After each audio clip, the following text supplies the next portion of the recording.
खबर शामिल करते हैं ब्यूरो चीफ राहिल बुखारी की। ननकाना साहब 3 रोज़ तक जारी रहने वाला बैसाखी का अमन व मोहब्बत का त्यौहार अनमट नकुश छोड़ गया। सिख यात्री कहते हैं कि पाकिस्तान से बहुत प्यार लेकर जा रहे हैं।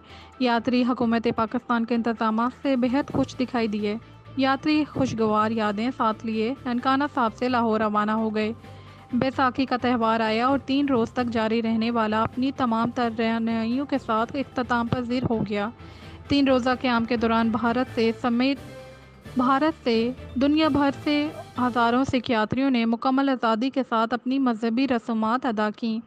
यात्रियों ने ननकाना साहब में मौजूद 7 गुरुद्वारों की यात्रा की।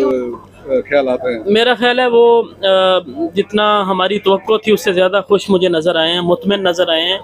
और यही हमारी कामयाबी भी है कि अगर हम उन मेहमान जो आते हैं और जब पाकिस्तान में आते हैं तो गैर यकीनी सूरत हाल में होते हैं, गुमे होते हैं, पता नहीं उनके जहन में मुख्तलिफ़ तरह के ख्यालात होते हैं। और अगर उनका हमारी मेहमान नवाजी से, हमारे शहर की मेहमान नवाजी से अगर उनका तासुर बदलता है और पॉजिटिव इमेज पाकिस्तान का और हमारे शहर का जाता है तो मैं समझता हूँ हमारी यही कामयाबी है और यही हमारा मकसद भी है। Thank you.